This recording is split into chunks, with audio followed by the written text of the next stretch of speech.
આજકાલ માર્કેટમાં નકલી પનીર મળતું હોય છે। એ નકલી પનીર આરોગવાને કારણે ઘણી બધી સમસ્યાઓ પણ થતી હોય છે।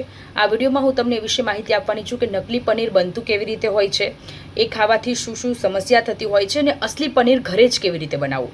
સૌથી પહેલો એ સવાલ છે કે નકલી પનીર ખાવાને કારણે સ્વાસ્થ્યમાં કેવા પ્રકારની તકલીફ પડતી હોય છે। તો હાર્ટ ડિઝીઝ વધતું હોય છે, ડાયજેસ્ટિવ સિસ્ટમ નબળી પડતી હોય છે, ખાસ કરીને લીવર અને આંતરડા ઘણા બધા ડેમેજ થઈ જતા હોય છે।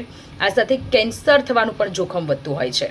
હવે નકલી પનીર કેવી રીતે બને છે? તો વનસ્પતિ તેલ અને સિન્થેટિક કે જે કંઈક મિક્સ કરી અને નકલી પનીર બનાવવામાં આવતું હોય છે ને આ સિવાય સ્ટાર્ચ અને મેંદાનું યુઝ કરીને પણ નકલી પનીર બનતું હોય છે કે જે આપણા સ્વાસ્થ્ય માટે હાનિકારક હોય છે। આ સિવાય એને કંઈક ઘાટું કરવા સ્ટ્રક્ચર બેઝ જે બનતું હોય છે એના માટે સિન્થેટિક રેઝિનનો ઉપયોગ થતો હોય છે કે જેનાથી કેન્સરનું જોખમ વધતું હોય છે। હવે તમે ઘરે કેવી રીતે પનીર બનાવશો?